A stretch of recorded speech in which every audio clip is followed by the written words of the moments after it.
Hello everyone, myself Manya, and today we will discuss about what is nucleus. So we know that nucleus was first discovered by Robert Brown in the year 1831. Nucleus को सबसे पहले discovered किया था Robert brown ने 1831 के year में, in the year 1831. And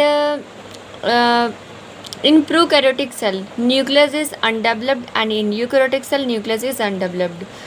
So we know that what is prokaryotic cell and eukaryotic cell. इसके पहली वीडियो में हम लोगों ने डिस्कस किया था प्रोकैरियोटिक सेल क्या होता है और यूकैरियोटिक सेल क्या होता है. तभी मैं आपको रिमेंबर एक बार करवा देती हूँ. Prokaryotic cell, pro means primitive undeveloped and the word karyotic means carry on. It means nucleus. Though the cell in which nucleus is undeveloped and primitive type of nucleus is called prokaryotic cell. And in eukaryotic cell, U means developed, good, and karyotic means carry on nucleus. The cell in which undeveloped nucleus, the cell in which developed nucleus is called eukaryotic cell. So in the nucleus, in the prokaryotic cell nucleus is undeveloped and in eukaryotic cell nucleus is developed. And nucleus has in secular structure and it has four major part.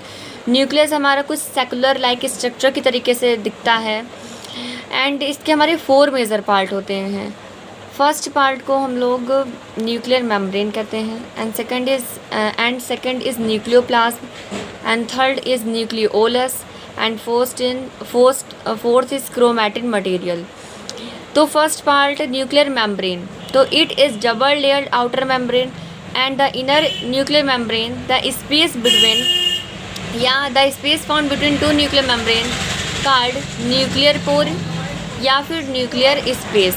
तो जो हमारा nuclear membrane होता है ये double layered outer membrane होता है और जो दो मेम्ब्रेन के बीच में स्पेस होता है उसे हम लोग न्यूक्लियर पोर या फिर न्यूक्लियर स्पेस कहते हैं. सेकंड आता है हमारा न्यूक्लियोप्लाज्म.